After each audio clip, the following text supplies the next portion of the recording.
Hello, everybody. This is Heather Alderman again, Executive Director of COSMA. And today we're going to talk about writing the self-study document. So what you have already done, if you are at this stage in our accreditation process, is that obviously you've been granted candidacy status, which means you have an outcomes assessment plan, not only in place, but you have now collected at least 1 year of data. We know what's included in this process in terms of the different degree programs that you have. You have prepared yourself by setting aside both the time and the resources to write this document. And what you will be doing is answering all of the self-study guideline questions, which are in the manual that's called the Accreditation Principles and Self-Study Preparation Manual. So here is the list of the 7 principles. I will go through each one of them in specific detail, and some of them have multiple parts. And we will take a break after principle 5, and then we'll kind of conclude the rest of the principles and a little bit of extra information after that. So I'm not going to read this to you, but I will not necessarily highlight this in every principle, but each principle is actually located in the document in a box, and it is the sort of ideal for that specific principle. So you're looking at what would be the best or better practice in sport management education. So with outcomes assessment, you can see that it's really about having developed and implemented an outcomes assessment process. And then we also include some language about how you close the loop and then what connections you might need to make with the data and other processes. So the self-study guidelines for this one ask you to give some narrative explanation about what the degree to which you met or or did not meet or exceeded your benchmarks. So this doesn't mean showing what the benchmark, oh, we met the benchmark. That's not a description of the degree to which you met it. So you say we met it because, and that means that we are, teaching this material at the appropriate time and in the appropriate way. So you would justify basically what happened. And so some people think it's just about when you are not meeting the benchmark, but if you're exceeding the benchmark, there may be something to discuss there as well, like raising the benchmark, for example. We also ask you to talk about, in more detail, a couple of other elements of your outcomes assessment plan. So at this point in the process, you know what I'm talking about, but there is a basic skills development section and a personal development section. So you're going to talk about basically the degree to which you think as a department you are meeting that element of your plan. And then you're going to talk about, well, what did we do with this data? So that's number 3 here on this very small font slide. What are we doing with this data? What changes might need to occur or be implemented? So it's about the intention of what you're planning to do. And then in the next question, you talk about, okay, so these are the changes that we had planned, and this is what happened as a result of that implementation. So again, the BOC means the Board of Commissioners, and that's the group that is making the accreditation decisions. So what they evaluate when they're looking at your self-study documentation are that, of course, all of the elements of your outcomes assessment plan are consistent and make sense. So your student learning outcomes are worded clearly and are measurable. The data that you present and the way you discuss it makes sense, etc. They will, of course, be looking at the rubrics and the measurement tools that you have used. And I know you've gone through this with candidacy status, but sometimes there is quite a lengthy period of time between the 2 processes. So we're always looking again at what you have. And we certainly want to make sure that your rubrics and your measurement tools are actually measuring the student learning outcomes to which they're affiliated. We want to see a robust discussion of the data that you've collected. And really, this is where it's most important. What does this data mean to you? What might you do as a result of the information that you've been given? And how do you tie this together with some of your strategic planning processes and, of course, budgeting? So if you need new faculty line because you don't have enough people to teach, or you need a different faculty member to teach some area that you're not covering so well, that might have an impact on the budget. So that's what we're talking about there. And we will talk about strategic planning, of course, which is principle 2. So some of these common challenges are things that I have discussed in other trainings because they are very common, and I am repeating myself because I would like them to be less common. But these are some of the things to think about when you're evaluating your own outcomes assessment plan, or when you're putting together your own outcomes assessment plan, so that you can do it in a way that's most helpful to you. All right, moving on to strategic planning. So the part in bold there is the actual wording of the principle. And as you can see, we are requiring a academic unit. So this would include all of the degree programs that you have. We require that you have a program level, an academic unit level strategic plan. And there are some specific requirements for what must be included in that strategic plan. So, and as you can see from the wording here, you have this plan, and then you are connecting it back to the outcomes assessment process, which I will talk about. All right, so here are the requirements. You already have a unique mission for your academic unit. So this is something that you have presented already with your candidacy status application. And then you want to give some background information. So that's what this profile is about. And you might do some sort of a SWOT analysis. That is relatively, how you do that is up to you. If there's something that you already do that is similar, please do include that. We want you to also provide another type of external analysis. So what's going on in your specific area, your region, your country, what's happening that might impact your program and its success. And then you'll move on to talking about who, both within your academic unit, within your institution, and within, say, your alumni network or whatnot, who are the stakeholders that have some input or impact on your program. And then you will come up with, of course, strategic goals and possibly objectives and things like that, and timelines. So we're asking that you create some sort of a tracking matrix. This can look like whatever your institution is requiring of you. We do not have a template for this.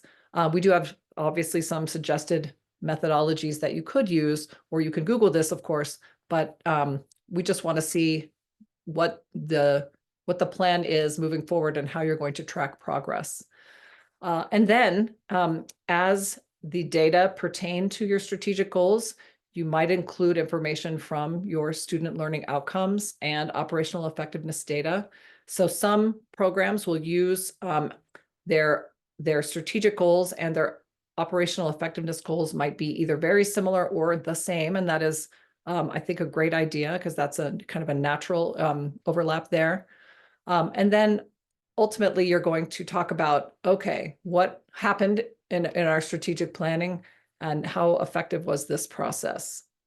So here are the questions, the self-study guidelines that you are required to respond to. So you can see it goes with what I just told you about what's required in that actual plan itself. But you talk about the process. You also must include information about a succession plan. This is not necessarily in your strategic plan, but we have noticed over the years that when an individual faculty member leaves a program and somebody else takes over, say, lots of different responsibilities, but especially the accreditation process, there can be quite a loss of information. So we want to know what happens at that moment. And we also, we used to have 8 principles, so be glad we only have 7 now. But educational innovation was the 8th principle, and actually we've woven it into most of the other principles. So you can see here in number 4 that we want to know how does your institution support innovation, and how are you being encouraged to be innovative? So we're asking you that as it relates to strategic planning. So maybe you have goals that are unique to this field of sport management, and sport industry. And then, as always, with most of the principles, you will be asked to write some sort of general conclusion, a summary of the process that you have gone through or are going through here with this accreditation, and to what degree it's working, what might be needed to change, et cetera. And this is, I think, these are opportunities to, it's not about, airing dirty laundry, but it's about being honest. This is a self-study. It's not a, Heather study or Board of Commissioners study. This is for you to really look deeply at what you do and how you do it and what's working. Because then through this process, we can help you get better. All right, principle 3, I did warn you, there are some principles that have multiple components. So this one has 6, and I will go into each one here. The program design just means how is your program organized? So we are not saying as an accrediting body that we are expecting it to look a certain way. And we are in the curriculum principle here. So a lot of people say, well, what classes do I have to have? Well, we do not tell you what classes you have to have, and we'll talk about that more specifically in 3.2. But just tell us what it looks like, how's it organized, how many semesters or trimesters or quarters or summer program, what does it look like, how does it take place, person, hybrid, online, asynchronous, synchronous, etc. So here, you're going to, as you had done a little bit in your candidacy application, you're going to be indicating what the curricular requirements are for each of the degrees that exist in your program. And you'll note that as we get farther in this principle, there is a specific section about master's curriculum and doctoral curriculum. So we'll talk about that. How the program is delivered, how many contact hours, one academic credit is. So this is stuff that is fairly straightforward, and you know this, or it's available to you to talk about here, and maybe you can cut and paste that information from your institution. And then you just indicate how long or how it might take to achieve the different degrees. So that's kind of straightforward here with 3.1. 3.2 is where we start to get into the components of that sport management core. So we call it the common professional component areas. Those are called the CPC areas, and it's only for the undergraduate degrees, so the bachelor's degree and even to some degree an associate's degree.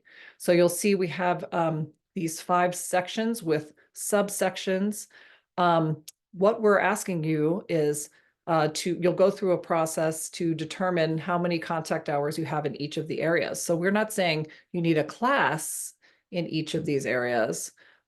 You have the classes that you have, and you will analyze them, and that will reveal the degree to which you are meeting each of those components.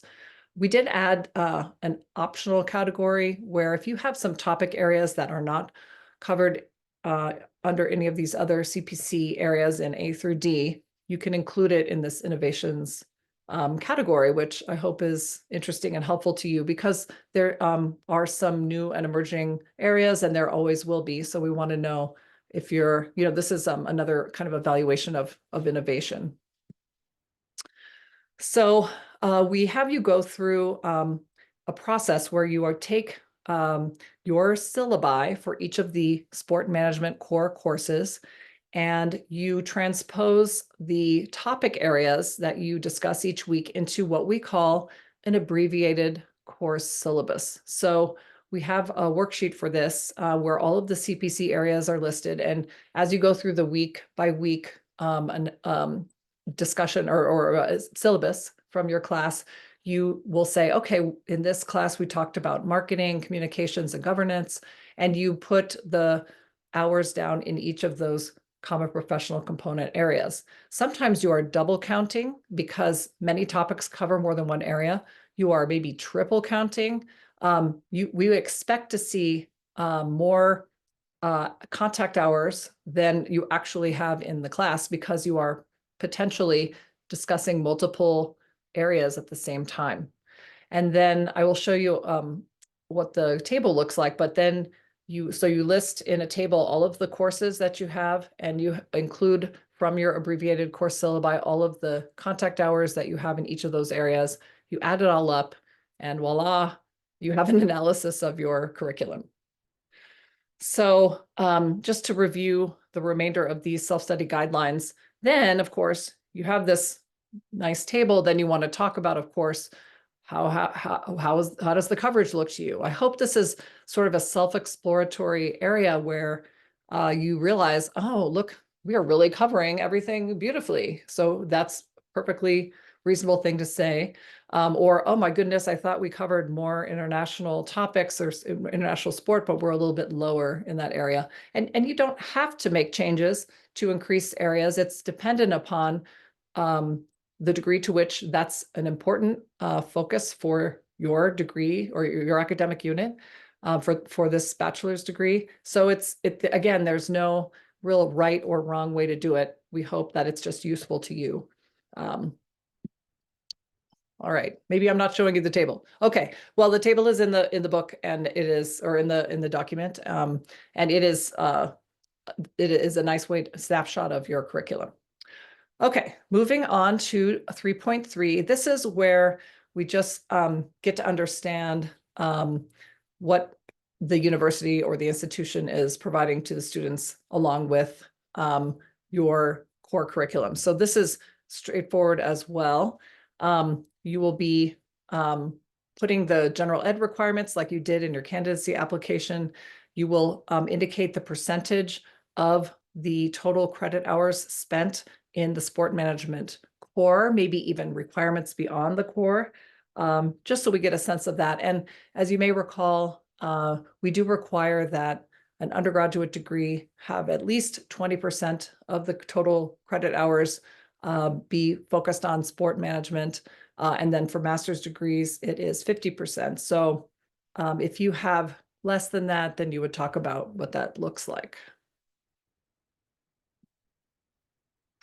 All right, 3.4 is where you will discuss how your curriculum gets adjusted, changed, reviewed, etc., and who is involved in that process.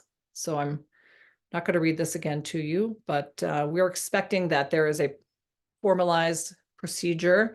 Maybe it's coming from your institution, maybe it's something you developed within your college or within your academic unit, but not just a haphazard look at your curriculum. It's something more thoughtful. So here you would describe that process. You want to maybe you are, as you are going through this, you realize, hey, we don't have a process. Well, this would be the time to develop one. So you would talk about then what that process will look like or has looked like. You want to look at continuously evaluating the courses and the content and maybe the order in which things are delivered. We want to know how are faculty involved in this periodic review.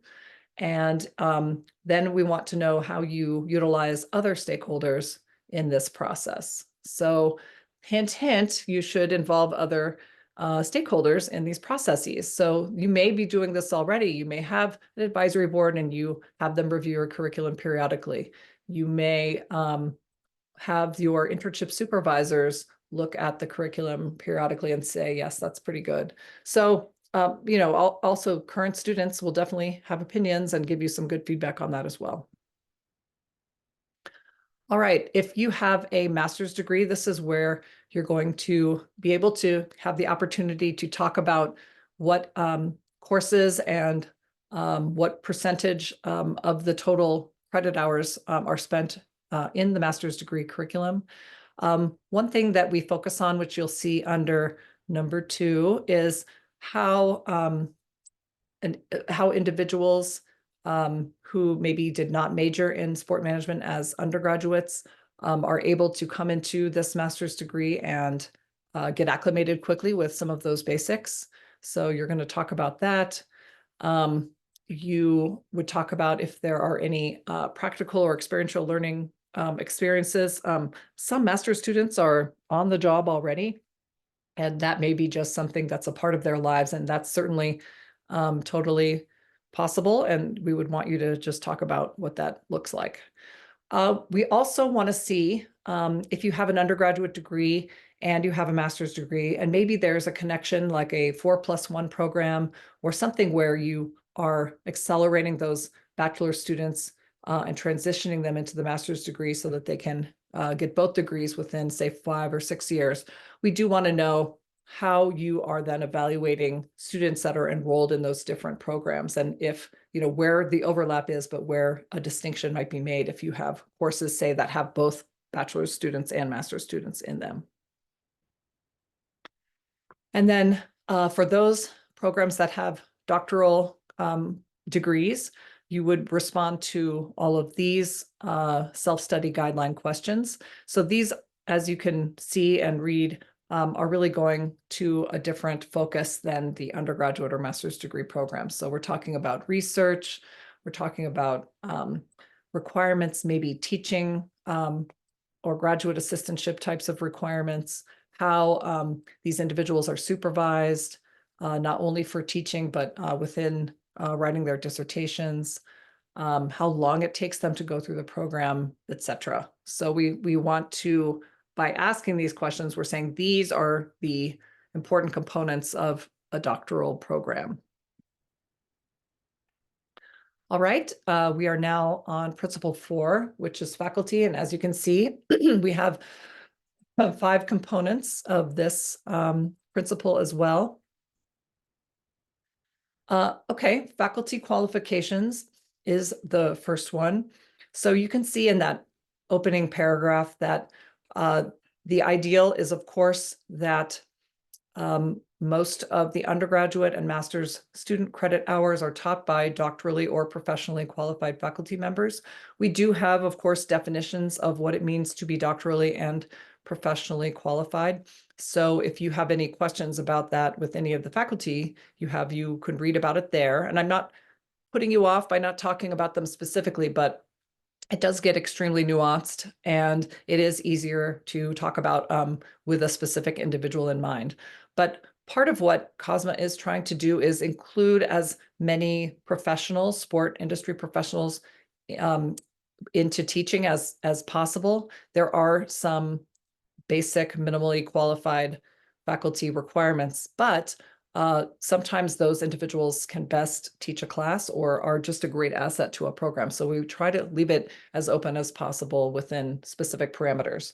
Of course, you may also have specific requirements with your regional or institutional accreditor. So those come first, and then of course, we on top of that would never contradict it or make it lesser or greater. So we're fitting kind of all of that into this one principle.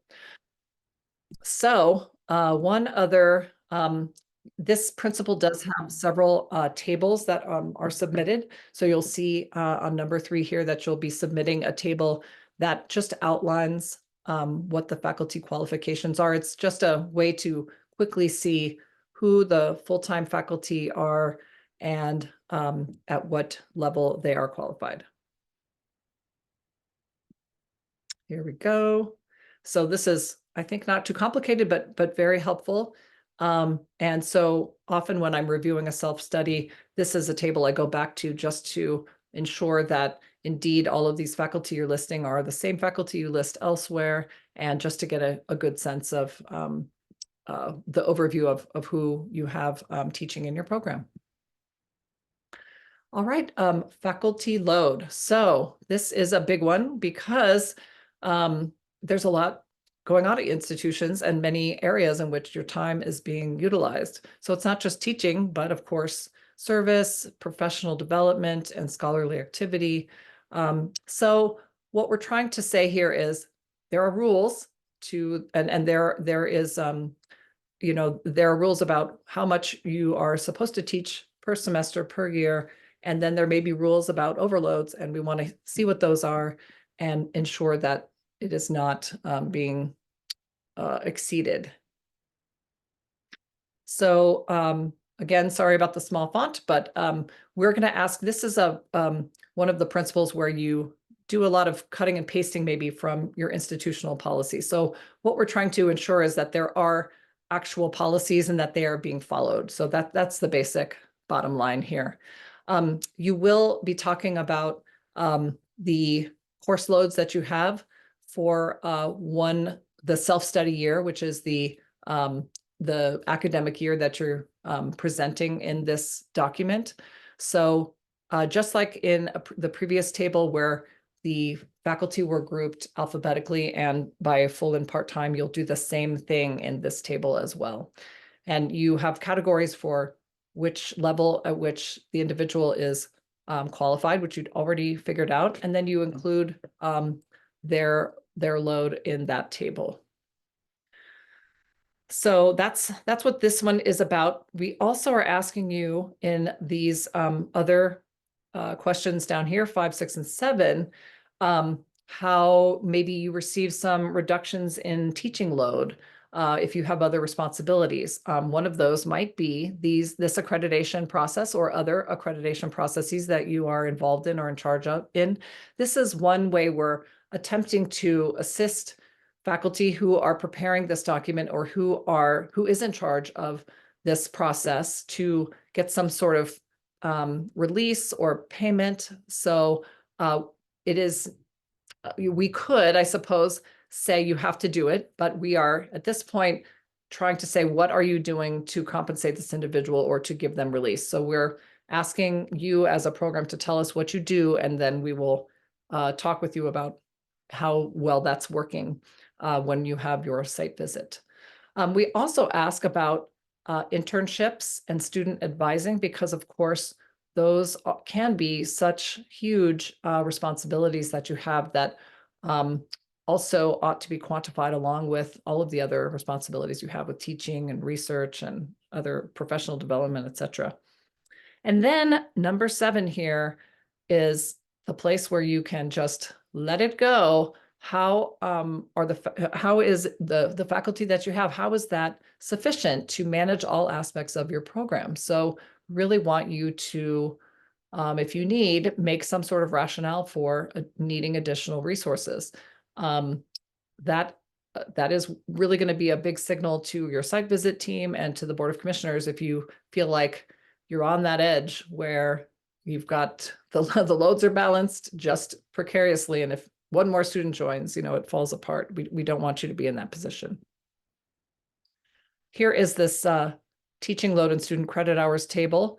And I explained to you how it's divided here into the different programs that you might have, and also the time periods that you might have. If you have, of course, trimesters, you would include, you would have 3 different sections. And then you add it all up. All right, then in the next principle, we're asking, well, who is involved in managing all of the CPC areas?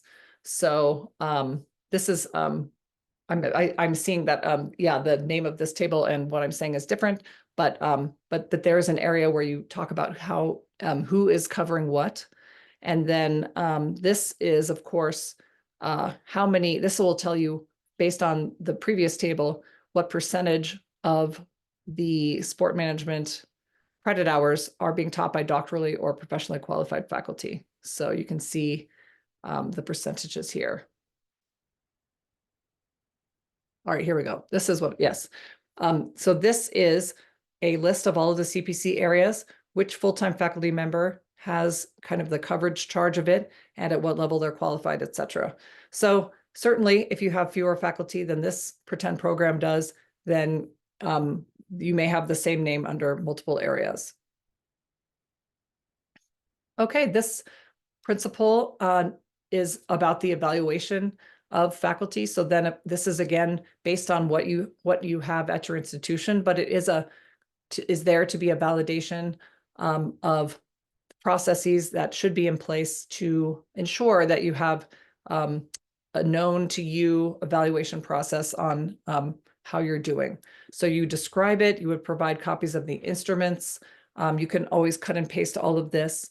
And then we again want to know, so is this process that's in place, how is this working? To what degree is this really effective? And this may be that an opportunity to say what could be missing from this evaluation. Maybe it's about advising, or maybe it's about having time or release or something else for accreditation processes or other areas of service that you do. So it is a chance to talk about that and give some food for thought for the site visit team and the commissioners. And then this last principle here is ensuring that there are written policies that guide what you do, how you do it, and what processes exist at your institution. So we ask you to include some sort of link to a faculty handbook or the actual PDF of it, whatever is easiest for you. And that's just so that we can look through it and see that indeed there are descriptions of all kinds of processes to protect you and to guide you. We want to know what kind of faculty development is offered by your institution, how you might apply for funding if you need anything else. Maybe that's in the handbook, maybe that's less formal, but we want to hear what that is. We want to know then, well, what are some recent examples of this faculty development that you may have done? So we ask you to talk about that. We, of course, want you to do that analysis where you say, this is working really well, or I'm getting the additional assistance or training or information that I need, or I'm not. And then again, we weave into this principle some examples of any sort of educational innovation that you might have implemented within the classroom. So there are a lot of areas that you could cover here. Maybe it's the use of technology or some sort of pedagogical innovation, flipping the classroom, or playing, kind of gamifying the curriculum, that kind of thing. So you can include anything there that you think is innovative. Sometimes the site visit team will hear other things that you do that you didn't include, and they'll point out to you that also is innovative. All right, we'll just take a small break here before I continue with the last two remaining principles.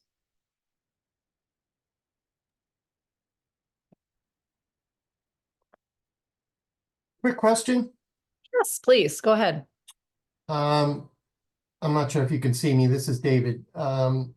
I guess what I'm asking is I want to go back to that issue you brought out about what are we doing for people that are helping with COSMA accreditation in terms of compensation. Yeah.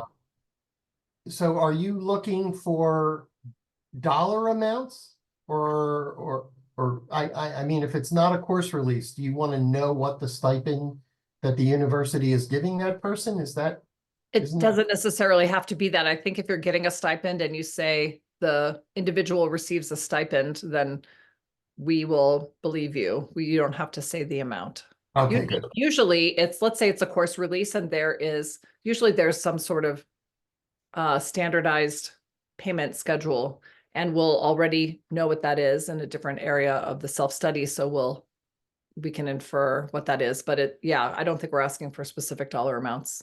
Okay, good. Thank you. Okay. Yeah, that there is, we will be talking about faculty salaries, and that's pretty sensitive. So, absolutely. That's why I'm bringing this up. To be honest with okay. you, because I'm running the accreditation process, and you've met Right. Sherry, okay? So Mhm. I advocated for Sherry to receive compensation. Right. She did.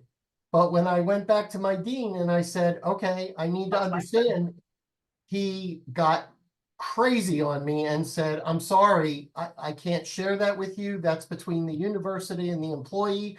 All I can tell you is that she is receiving compensation to help you. So Okay. I don't know how much. I don't even know if it's a course release. That's why I'm asking these questions. Well, when you're writing your self-study, you will have to figure out how to answer that question accurately. So yeah, sometimes the process can, I hope, kind of bring people together and maybe bring some things to light without it being a negative Agreed. outcome. Thank you. So yeah, we'll talk. I'll get to that pretty soon. And we can certainly, maybe I can address it when I get there. But there is a table that asks you to list the faculty salaries, and we can talk about what that looks like. Sure. Get Thank there. you. Yeah. Does anybody else have any thoughts or questions? I had one so far, as long as it doesn't eat into our break time. Just the question about from the beginning, the benchmarks, looking at whether we met them, didn't meet them, or exceeded them. Is Yes. there any, is it subjective in terms of exceeding, such as like within 5 to 10%?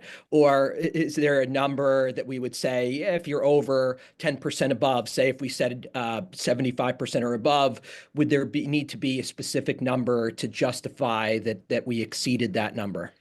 I think it's literally if you say 75% of students should gain some score on rubric, if you got 76%, you have exceeded your benchmark. So to me, it's anything above whatever that benchmark is. Yeah. And I know that if you got 90%, that's a much greater exceeding of the benchmark. And I maybe, so this is where you're going to analyze this. So does 76% really mean something? Is that just within a 5 to 10% difference or scope that where if you're under or over, you think you've done pretty well? And that's up to you.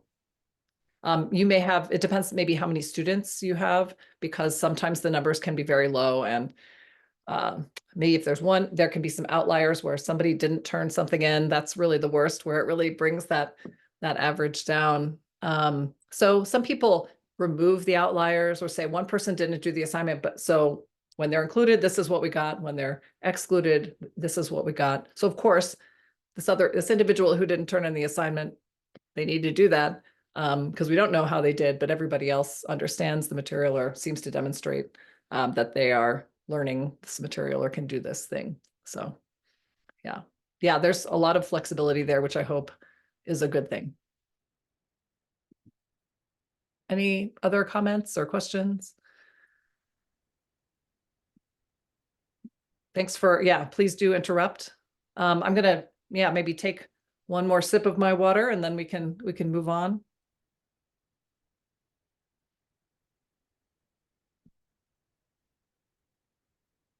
Okay, I think I did misspeak before. We have 3 principles left. Sorry. You can count. Obviously, I can't count, but this one is relatively straightforward. This is where you're going to talk about the scholarly and professional activities that you undertake. We had created or utilized a different model of scholarship than before. Then another iteration of this document. And I'm going to just move right to it so you can see that it contains 4 different areas, and we describe what elements you might include in each of the 4 areas. And here we go. It's harder to talk about it than to see it. So you will be including Vita for all of your faculty. And then you will talk about what you have done for the last the self-study year in the last 3 years. So some of the, if you have a very new faculty member, they may not have as much time there. But in the table, there it is. This is the most important thing, is what does your institution or your department or your academic unit require? And so the comparison is to that. It's not, if you're in an R2 institution, you are not being compared to what a requirement might be in an R1 institution. It's based on what your institution is requiring. So if it's heavy on teaching and lighter on research, or balanced between research, teaching, and service, then we're going to expect to see that balance as you are completing the table. So that's my main point here.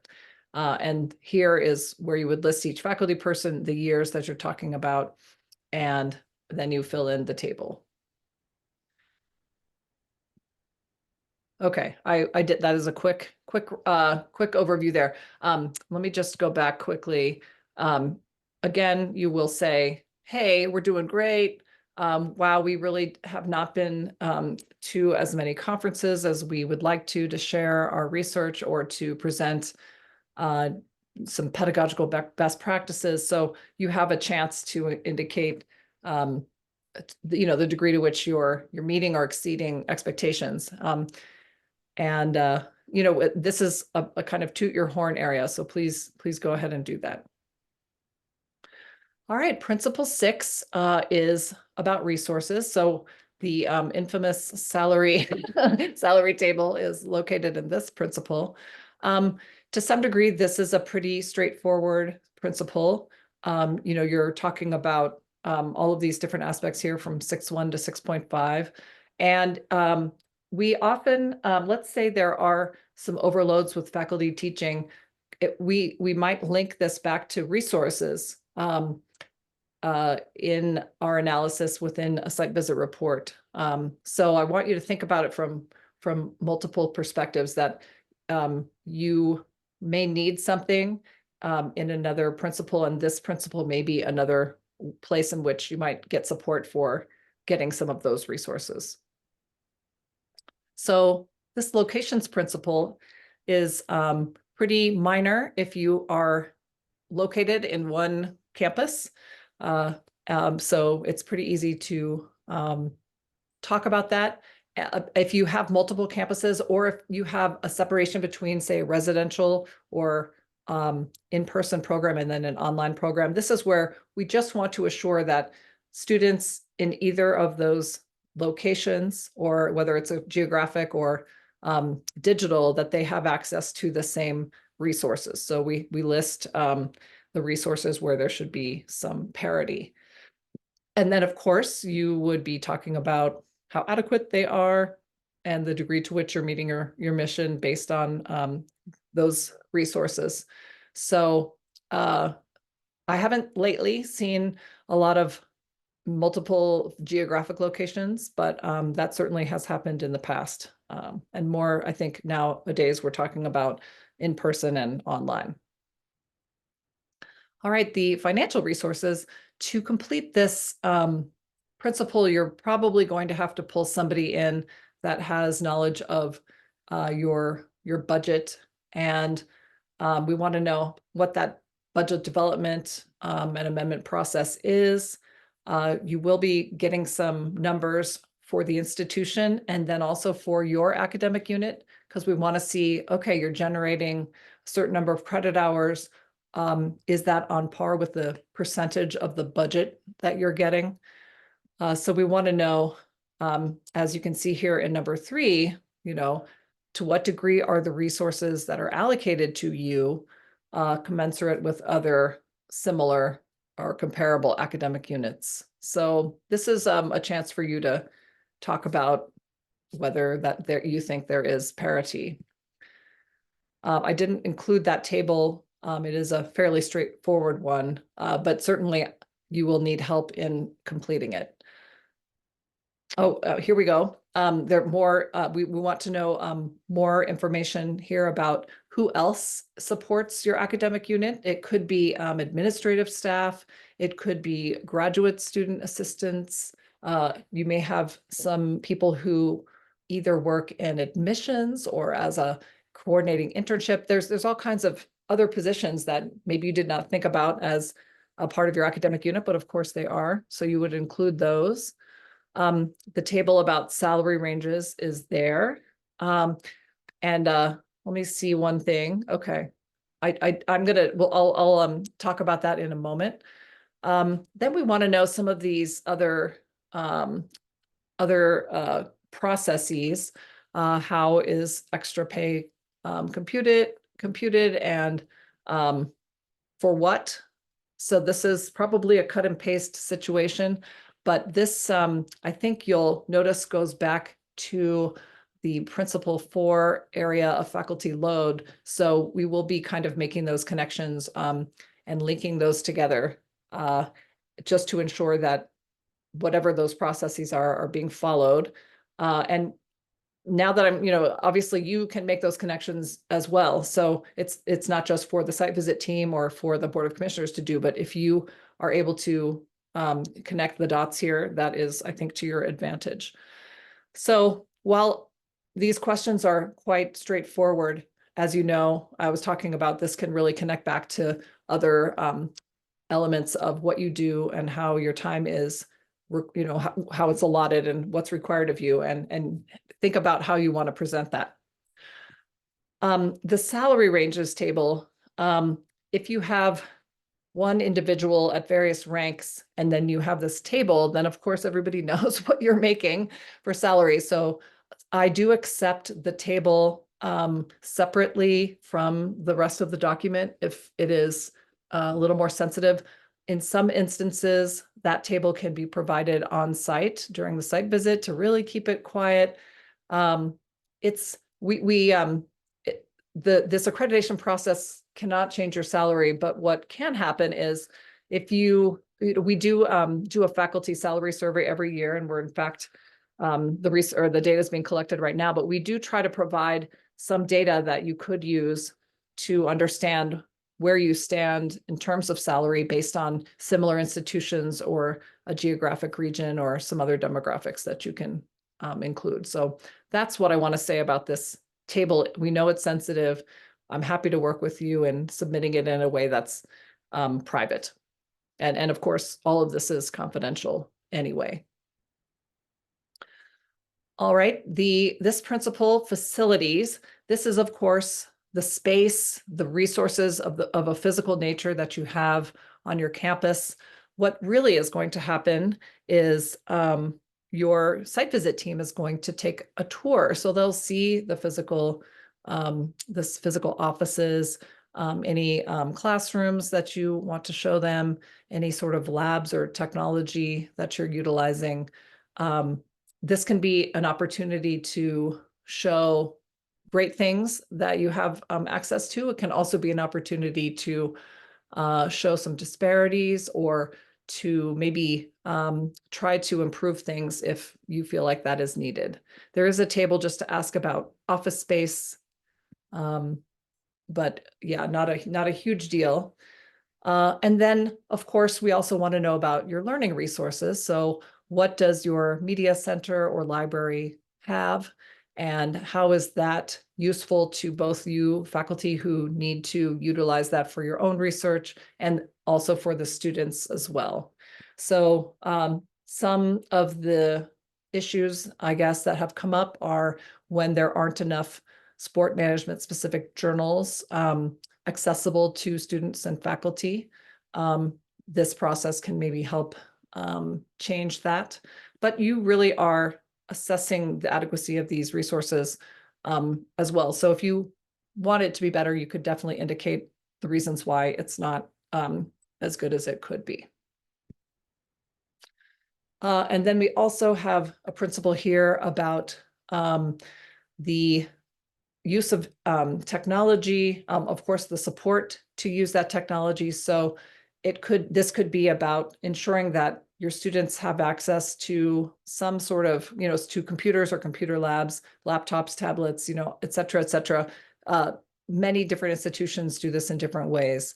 Some provide this to students, others just really ensure that all the students have it, or it's just available at all times on campus. So this is another area that will also be partly reviewed by looking at what you're talking about and then validating that when the site visit team is actually there in person. So this, you may feel that, I guess there are some issues that have come up. Sometimes Wi-Fi can be bad in some buildings, or some classrooms are just not updated. And so if you wanted, or you have built into your syllabus that you're having Zooms across the world, with other students or with sport professionals, and you can't do that in a specific classroom, that's problematic. So how's that going to be remedied? So again, you have the opportunity to talk about the degree to which this is working for you or not. And of course, the analysis of this is based on your circumstances and what is possible to adjust about it. I have in mind a particular institution where they need new space. The space they're in is very old and windowless and unpleasant. But they're in an urban campus, and they have to wait until they can move into a facility that's being built that will assist multiple different academic units in having better space. So, we can't make that process go faster, but we can ask you to document that for us to ensure that indeed you will actually benefit from the new space when it is created. Okay, last but very complicated, last principle. This is the internal and external relationships that covers an internship if you have one. Certainly, we are discussing the links that your program has to business and industry, and it is its own principle because you have to have some sort of linkages. You don't have to have an internship per se, but you do need experiences for students. We also talk about diversity, equity, and inclusion, which in some states is illegal. So we will not force anyone to do anything or use words that would either get them fired or be in violation of state or federal law. So I can talk about that when we get there. We can be pretty flexible about what that means. What we really want to focus on in general is student success. And so we want to know what ways you're helping all students be successful in your program and across your institution. So that's one way to take away some language, but have the outcome be the same. So I'll go into that more. We can talk about that more if you want. Internal relationships. This is working with other academic units, maybe other processes on campus, like I'm thinking about admissions or the athletics department or maybe the writing center or the career center. There are many things that you may be doing that brings your students extra resources that are available across campus. So this is your chance to talk about that. Sometimes a site visit team might see a connection that could be enhanced to your benefit, or you're asking for a relationship to improve or to be enhanced, and it could be a chance. The site visit and this this accreditation process could be a chance to make that better. So again, like with most of the principles, you'll talk about how effective those internal relationships are to your academic unit. So it is a chance to praise yourself and also perhaps indicate where you could improve. Okay, admissions processes. This one, you can probably ask somebody to help you with this in the admissions office or some other contact you may have on campus, but you need to just talk about how students are admitted, what are the criteria, any exceptions that you have made, how you recommend degree candidates, how the students know what the rules are, etc. Any students that might be put on academic probation, those kinds of things.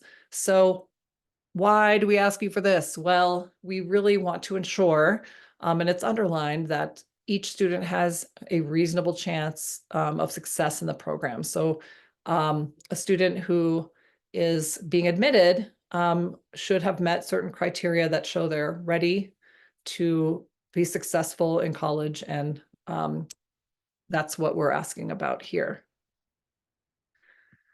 Okay, 7.3, business and industry linkages. So this is a really unique and critical aspect of sport management degree programs in general. Having experiential learning, trying out new things, networking, understanding hierarchy within different sport organizations. This is all really important. So you're going to be talking about those links. It could very much be just about your internship. That may be the main thing you're doing. Don't forget about any other events or guest speakers, events where students are supposed to meet people or network. That those can be specific to sport management. It could be broader than that. So just think about all of those other things. And here at the bottom here under 4, these A through H, this is a robust area. It looks, it's all smashed together and you think, oh, look, there's only 4 questions. Well, it's actually a lot more than that. We want you to really go in depth regarding all the aspects of the internship program or similar that you have. So if you look at these areas, these are better practices in designing a robust internship. So if you have a manual, which we are asking you to supply, that's great. If you don't have a manual, now you know what might be included in said manual. So anyway, this is both sort of teaching and learning going on here. If you don't have some of this, then we're asking you to include that. All right, so next is we're looking at these outside connections that you have. So this is not necessarily to sport industry, but to other educational institutions. Many of you likely receive transfer students or have relationships with local community colleges, high schools. There may be all kinds of reciprocity going on within your small, say, city or that kind of region, or even across your state. So we want to know about those different things. So, and then of course we ask about how do you advise transfer students? And what kind of cooperations do you have? This also may relate to any international programs you do exchanges with, or opportunities for students to go abroad and study somewhere else. Or to just have experiences where it's maybe not for academic credit, but more of a cultural exchange. But these are the places that you would include that in this document. Okay, this principle is about how your students are set up to successfully function in a global environment. So this, you've already provided some information in Principle 3.2 in the curriculum about international sport. Some programs can and do study abroad, which of course would cover this really fabulously. That's not the case for all institutions or programs, but we still want you to include this within your academic unit in different ways. So we're asking you about how you're oriented toward this, and then you provide some examples of activities. So again, we go back to the curriculum, but there may be some other ways that you are including the perspective that is outside of just, say, this country within your students' experiences. You may be doing something particularly innovative that you want to talk about. Some programs are very small and or rural. So what are they doing, and how might that be unique and interesting and innovative based on some other kind of restrictions they might have in providing, say, a study abroad. So there are other questions about faculty as well here. And then, as you see the pattern, we want you to talk about analyze the degree to which you think you are doing in this area. And if you have any other ways that it could be enhanced, or you're trying to improve it, or you have maybe in your most recent strategic plan included an enhancement in this area, this would be a way to talk about it and to connect this principle with Principle 2. All right, this is our diversity, equity, and inclusion principle. As I said before, we're willing to talk to you about the degree to which you can answer these questions and what that might look like, that's different depending on your state laws. So we do want to understand, and sometimes, and the definition of diversity, of course, can vary, and it is based on the mission of your institution and program. So I'm thinking specifically about faith-based institutions where diversity might include people of different faiths, as opposed to some other demographics that we more readily associate with the word diversity. There is a table here where you break down demographically both faculty and students. And if that's something that you are not allowed to complete, then we can talk about waiving that and maybe coming up with something else that would be more useful. Again, you're going to be drawing conclusions about what you're doing to impact all students in your program and to enable them or help them be successful. And if you feel like there are things you could do better, this is, of course, your chance to talk about that again. All right, this last principle, yes, this is it. Congratulations, you have made it. This is about it's about accountability and public disclosure of student achievement data. If you are going through this process for the first time, you actually cannot be compliant with this principle because it's for accredited programs only. So yay, you can relax on this one, but just know what the requirements are. And I'll just outline them quickly. Every year you are submitting an annual report to COSMA. And in that report are two tables, your student learning outcomes matrix and operational effectiveness goals matrix. So every year you are to put those on your website along with this statement of accreditation indicating what degree programs are included in the process. So kind of brings together many threads that I've been talking about over time, but this is required. We require it because the Council for Higher Education Accreditation asks its specialized accreditors how we have you show your student achievement on your websites. So this is very specific. This exact language has to be used. And then, of course, this all goes back to that scope of accreditation, which I've harped on many times, because what is accredited and what is not, we want to know.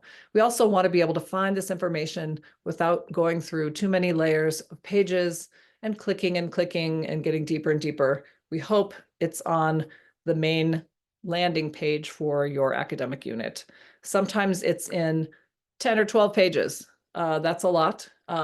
Where do you think, you want this to be advertised? If you're accredited, this is something cool. You have you want people to know about it. You want to brag about it. So put it somewhere where people are going to find it. All right. Basically what I have just said, this is what you're going to be talking about in this principle. As I said, when you're in candidacy status, you also are including that on your website with specific language.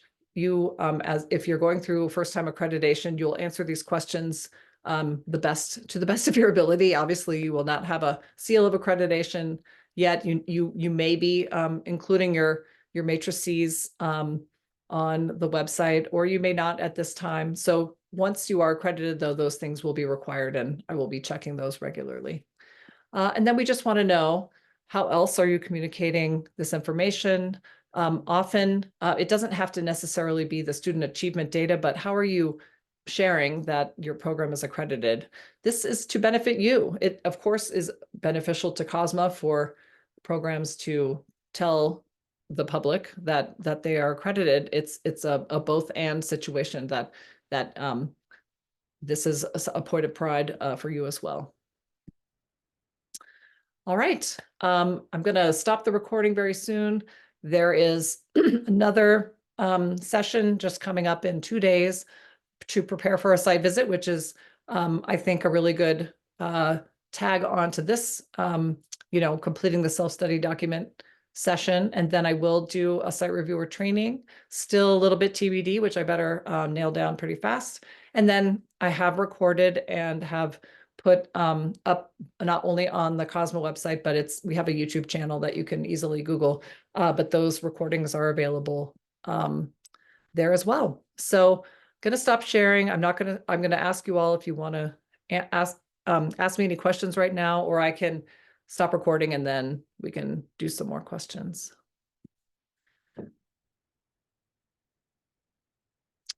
All right, I'm just gonna stop the recording.